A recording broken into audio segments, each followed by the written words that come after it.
Hello everyone and welcome back to my channel Edmond Mindaros at another Facebook tutorial ang pag-uusapan natin at i-guide ko kayo on how to adjust or change your default video quality in Facebook. Kaya stay tuned ka lang at start na natin.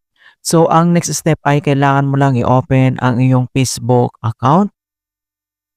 And on top right corner and then kailangan mo lang i-click dito yung ating Facebook profile icon. So click mo lang yan. And then next step ay kailangan mo lang i-select dito yung settings and privacy. So click mo lang yan. And under dito sa settings and privacy, so kailangan mo ulit i-click dito yung settings.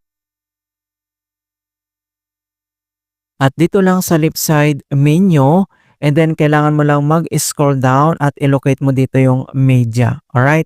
So under dito sa preferences, so kailangan mo lang i-select dito yung media. So click mo lang yan. At dito sa right side ay makikita mo na dito yung media and then video settings, and then next ito yung video default quality. So since ang Facebook natin ay naka-default, so pwede mo itong i-change. So i-click mo lang ito and then lalabas kagad dito yung video default quality. So you can still change the quality of a video you are watching by clicking the HD icon in the video player.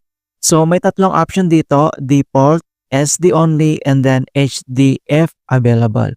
So select ka lang dito kung ano yung gusto mong video quality. So click mo lang yan and then i-click mo lang dito yung save. Alright, so makikita mo na dito na na-change na yung video default quality natin. Okay, so ganun lang po kasimple on how to adjust video quality settings on Facebook.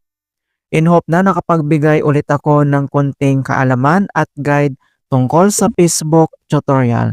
Thank you guys and see you in my next tutorial.